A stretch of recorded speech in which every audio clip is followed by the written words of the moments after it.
오늘 같이 읽은 여호수아 24장 말씀은 여호수아가 마지막 유언으로 한 말씀입니다. 우리가 유언을 할 때 아무 말이나 하지 않겠죠. 여러분이라면 어떤 유언을 남기시겠습니까? 오늘 여호수아는 백성들을 다 모아놓고 마지막으로 백성들에게 당부하고 있습니다. 그 핵심 말씀이 14절과 15절 말씀입니다. 좀 길긴 하지만 같이 한번 읽어보겠습니다.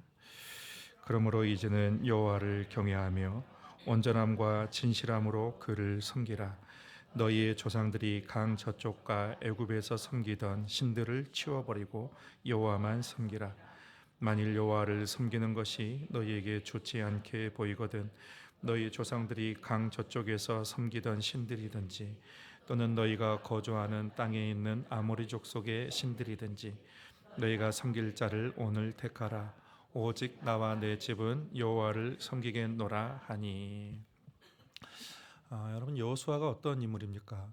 여호수아는 그의 평생을 이스라엘 백성들과 함께했던 사람입니다. 모세를 통해서 하나님이 애굽에서 이스라엘 백성들을 구원하여 내시고 40년 동안의 그 광야 생활을 할 때에 그 40년 동안의 그 광야 생활을 잘 지낼 수 있도록 모세 곁에서 든든한 조력자가 되었고, 그리고 모세가 사망하고 나서 그가 가나안 땅에 들어가지 못하고 사망했을 때 모세를 대신해서 이스라엘 백성들을 이끌고 요단강을 건너서 가나안 땅을 수많은 전쟁을 통해서 정복을 하고 그리고 땅을 다 분배했던 그런 사람입니다. 땅 한 평 없이 떠돌아다녔던 그 이스라엘 백성들에게 부동산이 생긴 거예요. 여러분, 부동산 있으십니까? 부동산이 생겼습니다. 얼마나 기뻤겠습니까? 그래서 자기네 땅에서 열심히 농사져서 그 소산을 먹고 살았으니 참 기뻤겠죠. 그리고 이제 시간이 오래 지났습니다. 가나안 땅에서의 삶이 익숙해지고 여호수아도 이제 나이가 많아 늙어서 죽을 기한이 다가왔을 때에 백성들을 모아놓고 마지막으로 그가 한 말은 오늘날 너희가 섬길 신을 너희가 택해라. 오직 나와 내 집은 여호와만을 섬기겠노라 라는 백성들에게 촉구하는 것과 동시에 또 자기의 결단을 얘기하고 있습니다. 나와 내 집은 여호와만을 섬기겠노라. 오늘 말씀을 통해서 우리 몇 가지 교훈을 좀 나누고자 합니다. 여호와를 섬기는 가정이 되어야 된다. 먼저는 그것입니다. 여러분, 가정의 역할이 있어요. 가정의 역할은 생식적인 기능이 있죠. 사람을 낳고 그리고 양육하는 기능이 있고 안전과 보호의 기능이 있습니다. 위험으로부터 안전을 지켜주고 또 보호해주는 역할이 있어요. 또 교육적인 기능이 있죠. 우리가 살아가면서 사회에서 가장 중요하고 가장 기초적인 것이 가정에서 배웁니다. 근데 가정은 1차 교육기관이요. 정말 강조해도 지나치지 않은 정말 중요한 기관이 가정입니다. 또 경제적인 부양을 하는 것들이 있고 이런 기능들이 있어요. 이런 가정을 통해서 사람들은 개인은 성장하게 되고 사회에서 건강한 사람으로 자라나게 되고 또 가정을 통해서 정서적으로도 안정을 찾게 되고 건강한 정신과 정서를 배양하게 되는 것이죠. 이것들이 다 가정의 기능들입니다. 일반 사회에서 말하는 가정의 기능이죠. 교회에서는 우리 기독교적으로는 가정의 기능에 한 가지가 더 붙여져야 합니다. 신앙적인 내용입니다. 가정의 모든 기능들이 있는데 그 기능의 모든 기초들은 하나님을 섬기는 것으로 시작을 해야 된다는 것입니다. 가정은 하나님을 섬겨야 되는 거예요. 하나님이 최초에 설계하신 그 가정의 목적이 그 하나님을 섬기는 거였어요. 아담이 홀로 독처하는 것을 하나님이 좋아하지 않으셨어요. 그래서 갈빗대를 취해서 살을 붙여서 하와를 만드시고 하나님이 주례를 하셨습니다. 이제는 둘이 한 몸이 될지라. 그러니까는 아담 여기 서 있고 하와 여기 서 있고 하나님이 이제 주례를 하시고, 그러면서 하나님이 뭐라고 하시냐면 이 세상의 모든 거 마음껏 누려라. 다만 선악과만 먹지 말라. 그 의미가 뭡니까? 하나님을 경외하면서 자유를 누리라는 것이죠. 모든 자유를 누리지만 하나님을 경외하면서 자유를 누려라라는 거예요. 우리가 하나님을 경외해야 되는 이유가 다양하죠. 오늘 본문에 쭉 읽어보면 이스라엘 백성들이 말해요. 하나님이 우리를 애굽에서 이끌어 주셨고 그 광야 생활에서 우리를 보호해 주시고 자격 없는 우리에게 이 가나안 땅을 주셨으니 우리가 하나님을 섬기겠습니다라고 그렇게 고백을 합니다. 그러니까 하나님이 섬겨야 될 마땅한, 우리는 하나님의 백성이다라는 것입니다. 태초에 하나님이 설계하신 모든 가정, 이 땅에 있는 모든 가정에게 하나님께서 원하시는 것이 뭐냐면 하나님을 섬기는 가정이 되어야 된다라는 것이죠. 그러면 하나님을 섬기되 어떻게 섬기냐면 함께 섬기라라는 것입니다. 오직 나와 내 집은 여호와를 섬기겠노라. 나 혼자만 섬기지 않겠다. 내 집에 모든 가족이 함께 여호와를 섬기겠다라고 그렇게 말하고 있습니다. 여러분, 함께 섬긴다는 게 참 중요해요.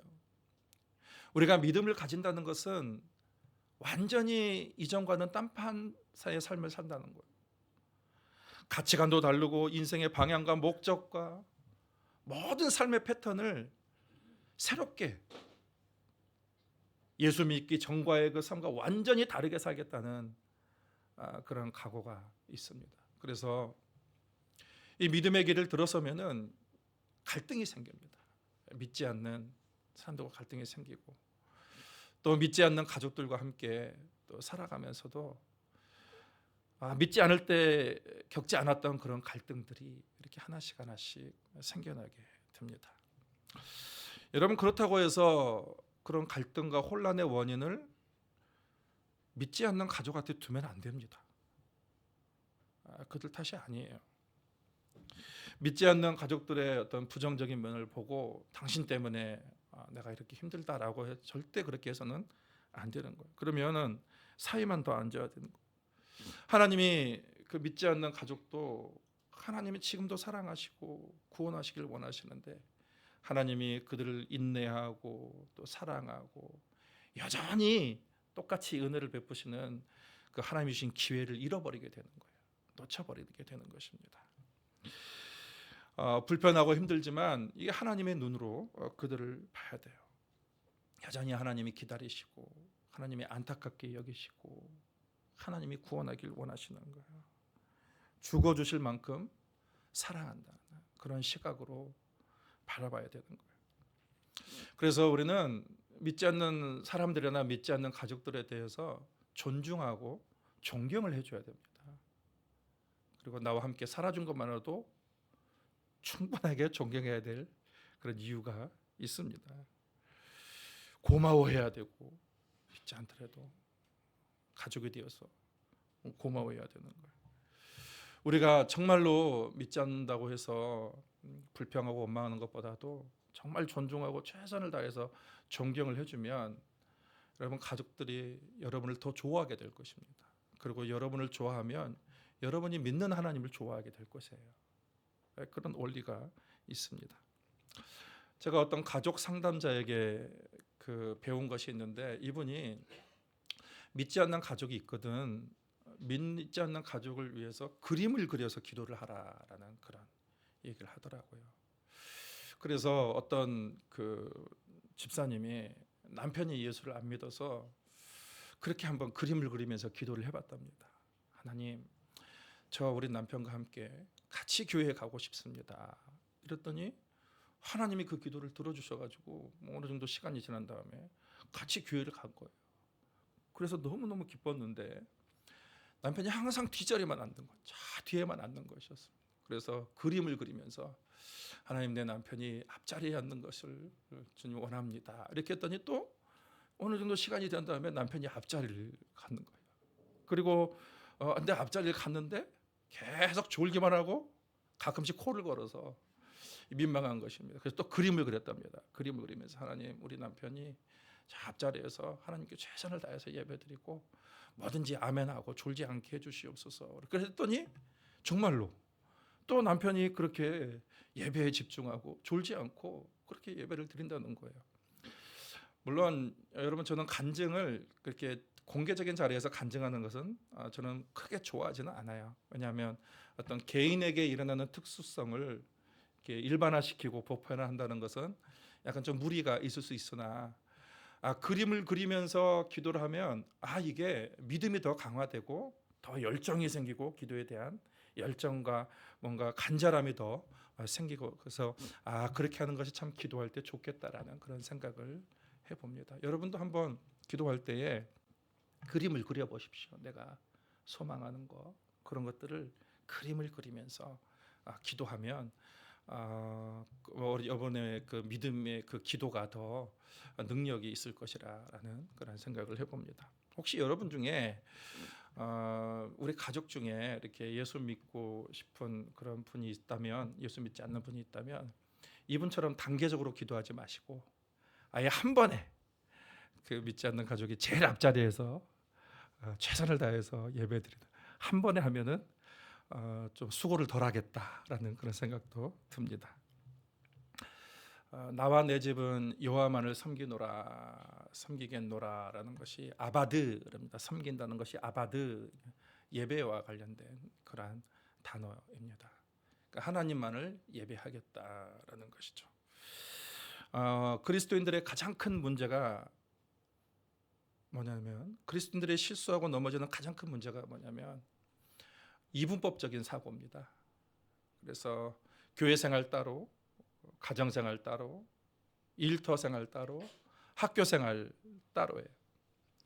이 교회에서의 경건함, 교회에서의 섬김, 이런 것들이 교회에서만 이루어지고 가정에서는 이루어지지 않고, 그리고 일터에서도 전혀 믿는 사람 같지 않게 살고, 학교에서도 마찬가지예요. 학교에서도 믿지 않는 사람처럼 그렇게 살아가는 경우가 많이 있습니다. 완전히 괴리가 된 거예요. 근데 여러분, 초대교회를 우리가 성경을 자세히 보면 초대교회는 이게 분리되지 않았어요. 초대교회는 이게 교회의 삶과 가정과 일터의 삶이 완전히 일치된 그런 삶을 살았습니다. 그래서 우리가 사도행전을 예전에 봤는데 그들이 성전에서 함께 예배드리고 집에 가서도 또 함께 떡을 떼며 예배하고 교제했다라는 것이 있어요. 가정의 교회의 경건 생활, 교회의 예배 생활이 가정에서도 똑같이 이어지는 거고, 그리고 일터에서도 보면 너희는 무엇을 하든지 누구를 대하든지 주께 하듯 하라라는 거죠. 회사에서 어떤 사람을 만나든 간에 어떤 일을 하든 간에 주를 섬기듯 주께 대하듯, 초대교회 성도들은 그렇게 살았다라는 것입니다. 그러니까 이 그대로 이게 지속되는 거예요. 교회와 따로 떨어지는 것이 아니라 교회에서 이렇게 경건한 생활이 그 삶의 자리에서 지속되는 것입니다. 초대교회는 굉장히 영적 권위가 있었습니다. 우리는 오늘부터 가정예배 캠페인을 하려고 합니다. 이 캠페인을 하는 목적이 뭐냐면 똑같은 겁니다. 교회와 가정. 그래서 가정 같은 교회, 또 교회 같은 가정, 그것을 세우자라는 것입니다. 서로 분리되는 것이 아니에요. 여러분, 가정에서 성도들이, 또 일터에서 성도들이 믿음으로 살면 믿음은 거기서 성장하게 되는 거예요. 그러니까 믿음은 머리로 성장하는 것이 아니에요. 믿음은 현장에서 성장하는 것입니다. 그러면 성도들이 그 일터에서 열심히 믿음으로 살면 얼마나 믿음이, 하나님도 경험하고 믿음이 성장하겠습니까? 그런 성장하고 성숙된 교인들이 또 한 자리에 모여서 예배를 드린다고 생각해 보세요. 성령께서 얼마나 기뻐하시겠습니까? 얼마나 하나님의 영광이 그 가운데 임재하겠습니까? 왜냐하면 그들은 일치되거든요. 교회에서도 일치되고 분리된 삶이 아니라. 그러니까 하나님이 영광으로 그 예배 가운데 임하지 않겠습니까? 그래서 교회와 가정이 함께 믿음의 상승의 작용을 일으키게 되는 것이죠. 그 원리를 우리가 놓쳐서는 안 됩니다. 여러분, 그런 가정이 하나님의 어떤 일을 당해도 하나님이 반드시 지켜주십니다. 하나님이 보호해 주시는 거예요. 그리고 여호수아가, 그래서 백성들이 이랬습니다. 백성들이 결단을 촉구하자 여호수아가, 백성들이 우리가 여호와만을 섬기겠습니다 라고 얘기했습니다. 그때 여호수아가 백성들에게 한 말이 있습니다. 23절에 보면 여호수아가 이르되 그러면 이제 너희 중에 있는 이방 신들을 치워버리고 너희의 마음을 이스라엘의 하나님 여호와께로 향하라 하니. 너희 중에 있는 이방 신들을 치워버리라는 거예요. 무슨 말입니까 지금? 이들이 분명히 하나님의 말씀을 듣고 가나안 땅에 왔는데 그들 중에 이방 신상을 가지고 있다라는 것입니다. 여전히 이방 신을 섬기고 있다라는 거예요. 그래서 여호수아가 결단을 촉구합니다. 너희가 진실로 여호와를 섬기고자 하면 너희 중에 있는 믿음을 방해하는 이 모든 것들, 죄를 짓게 하는 모든 것들을 다 치워버리라는 거예요. 우리 눈에 보이는 자리에서 다 없애버리라는 것입니다. 여러분, 영적 청소가 필요합니다. 우리 삶의 자리에 영적 청소가 필요해요. 작은 불씨가요, 큰 산을 태우는 거예요. 작은 불씨가. 이게 아닌 것 같지만 이 죄악들 하나씩 하나씩 우리가 용납을 하다 보면 나중에 그것이 엄청난 시험거리가 되고 넘어지게 되는 것입니다. 지난번에 어느 가정을 신방한 적이 있었어요. 근데 그 가정은 60층입니다. 아파트 60층짜리 아파트. 한 동이 엄청난 많은 사람들이 사는 그런 아파트예요. 그런데 그분이 이런 말씀을 하시더라고요. 코로나19 때 이 아파트의 한 동에 한 사람만이라도 이게 전염이 되면 아파트에 있는 모든 사람들이 불편했다는 거예요. 왜냐하면 다 검사를 해야 되고 매일마다 검사를 해야 되고, 그리고 심지어는 한 명만 걸려도 그 아파트 동에 있는 모든 사람들이 다 차를 타고 자기 집을 떠나서 격리돼야 된다. 다른 장소로 이동해서 격리돼야 한다는 것입니다. 여러분, 죄라는 것이 이런 엄청난 파급 효과가 있어요. 우리가 가정에서 자그마한 죄를 우리가 용납하게 되면 그것이 그 가정 전체의 시험거리가 될 수가 있습니다. 공동체도 마찬가지예요. 이 공동체가 한 사람의 그 범죄를 저지르면 이 공동체 전체가 어려움을 당할 수가 있게 되는 거예요. 그래서 우리는 이 죄악의 씨앗이 되는 이런 것들이 있다면 싹 제거해 버려야 되는 것입니다. 이스라엘의 경우는 어떻게 했을까요? 이스라엘 백성들은 우리가 다 치워버리겠다 대답을 했습니다. 그런데 그들은 대답만 했어요. 행동에 옮기지 않았습니다. 그래서 결국 우리가 지금 여호수아 24장을 읽었는데 여호수아 24장 다음 장이 뭡니까? 사사기입니다. 사사기. 영적인 암흑시대예요. 암흑시대. 그들 막 각 사람마다 가나안의 우상을 섬기고 들여놓고 우상을 섬기고 하나님이 그들에게 줬던 모든 은혜와 축복을 다 잊어버렸습니다. 하나님이 그토록 그들에게 당부를 하셨는데, 버려버리라고 당부를 하셨는데 버리지 않은 거예요. 설마 이 조그만 것이 뭐가 있겠는가라는 것이죠. 그래서 그들은 하나님도 섬기고 여호와도 섬긴 것입니다. 여호수아가 한 말을 기억해야 됩니다. 치워버리라. 치워버리라. 다시는 그것이 미혹되지 않도록 싹 제거해버려라. 하나님의 음성으로 듣길 바랍니다. 그리고 뭐라고 했냐면 치우는 것만으로는 온전하지 않습니다. 마음을 여호와께로 향하라. 23절에 너희 마음을 여호와께로 향하라라는 거예요. 마음을 여호와께로 향한다는 것이 뭘까요? 그것은 내 인생의 모든 기쁨, 그것을 여호와께로 둔다라는 것입니다. 죄악의 기쁨을 두면 이 죄악을 향하는 삶을 살게 돼 있습니다. 하나님께 기쁨을 두면 하나님을 향하는 그런 삶을 살게 되어 있는 거예요. 로마서를 보면요, 성경 로마서를 보면 그 성경 로마서에서 복음이 무엇인가라고 얘기를 하고 있습니다. 이 복음이라는 것이 굿뉴스라는 영어로 굿뉴스잖아요. 기쁨이다. 복음이라는 게 기쁨인데 그 기쁨의 소식이 무엇인가라는 것을 로마서가 얘기하는데, 그게 바울이 로마서에서 1장 2절에서 4절까지 아주 간략하게 핵심적인 부분을 얘기를 했습니다. 이 복음은 하나님이 선지자를 통하여 그의 아들에 관하여 성경에 미리 약속하신 것이라. 곧 우리 주 예수 그리스도시니라. 여러분, 하나님의 속성은 기쁨이에요. 하나님에게 어둠이 하나도 없어요. 하나님에게는 희락과 기쁨이 충만하신 분입니다. 그 하나님께서 우리 인간이 기뻐하기를 원하시는데요, 인간에게 기쁨을 주길 원하시는데 그 기쁨을 주기 위해서 하나님께서 선택하신 방법이 예수님을 주신 것입니다. 복음이신 예수님을. 예수가 너희 안에 거하면, 너희가 예수를 기뻐하면 어떤 상황에서든지 상관없이 그것이 너희에게 기쁨이 될 것이다 라는 것입니다. 이제 너희 마음을 하나님께로 향하라. 그러니까 이 모든 죄악의 뿌리가 되는 것들을 싹 다 치워버리고 그 다음에 그 안에 이제는 기쁨의 대상을 예수로 삼으라. 여호와를 기뻐하라. 그것이 너희 인생의 힘이 되는 것이다 라는 것입니다. 마지막으로 결단을 해야 된다는 것입니다. 결단. 여호수아는 백성들에게 나와 내 집은 여호와를 섬기겠노라 하면서도 또 백성들에게 촉구했습니다.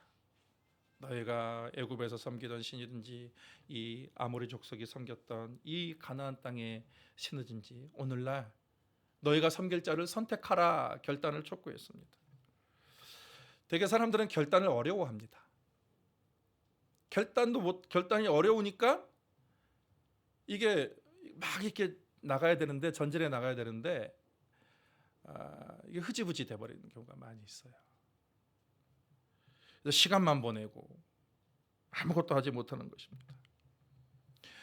이 여호수아 시대의 백성들이 고민할 수밖에 없었던 이유가 있습니다. 그 당시 사람들에게는 어떤 인식이 있었냐면 지역신이 있다라고 생각했어요. 지역신. 그 지역을 주장하고 다스리는 신이 있다. 여러분, 오늘도 이렇게 믿는 사람들 되게 많이 있어요. 지역신이 있다. 그래서 우리가 하나님을 믿는데 우리가 이 가나안의 지역신도 우리가 섬겨야 되지 않겠는가. 그래서 그들은 두 개 다 선택한 거예요. 하나님도 섬기고 지역신도 섬기고, 좋은 게 좋은 거라고, 많이 섬길수록 좋겠지, 이렇게 한 것입니다. 그것이 한두 사람 생겨나기 시작한 것입니다. 오늘날 첨단 과학 시대에도 그런 것들이 많이 있어요. 우리가 예수를 처음 믿게 되면요, 공격이 많습니다. 갑자기 질병에 걸리든지 아니면 가정에 어떤 불의한 일들이 닥치게 되든지 마음이 갑자기 불안하고 두렵든지 그런 마음들이 생겨요. 또 어떤 사람은 이제 그냥 나이롱 신자였다가 이제 내가 더 깊은 믿음의 세계로 들어가야지라고 하면은 아무 일도 안 일어날까요?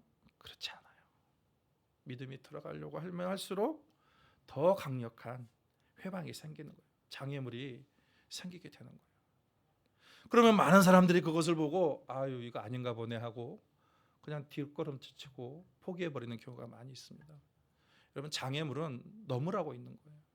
뛰어넘으라고 있는 것입니다. 그럴 때일수록 더 믿음으로 정진하고 나아가야 되는 거죠. 얼마 전에 성공한 사람들이 한 이야기를 제가 이렇게 쇼츠로 본 것이 있어요. 근데 그들이 뭐라고 했냐면 각 분야에서 성공한 사람들이 한결같이 이런 말을 했습니다. 그냥 해. 그냥 해. 이거저거 생각하면 아무것도 못한다? 어려우면 그거 어렵다고 해서 포기하지 말고 해. 그러면은 풀려. 길이 보여. 이렇게 하는 거예요. 성공한 사람들이 그렇게 얘기하더라고요. 많은 사람들이 할까 말까 주저하다가 그냥 해보지도 않고 시간만 낭비하는 경우가 많다라는 것입니다. 하라는 거 일단. 여러분, 가정에서 하나님을 섬기고 예배하는 것이 이게 참 쉬운 것은 아니에요. 시간도 내야 되고 가족들도 다 시간이 안 맞고 피곤하고,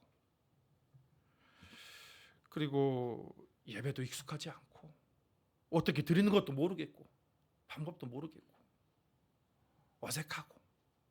그래도 여러분, 교회에서 하라면 일단 하십시오. 성경에서 하라고 했으면 일단 하십시오. 여러분 성경에서 여러분을 피곤하게 만들게 하려고 부담 주려고 하겠습니까? 하나님이 그 가정에 복 주시려고, 임재하시려고 여러분 하나님께서 그런 말씀을 주셨겠죠. 그러면 하나님께서 말씀하셨으면 고하십시오. 망설이고 고민하는 것보다도 내가 하면, 내가 시작하면 누가 도우십니까? 하나님이 도우십니다. 여러분 그것은 확실합니다. 여러 부담이 있어요. 그래도 밀고 나가십시오. 그래도 행하십시오. 하나님의 영광을 볼 것입니다.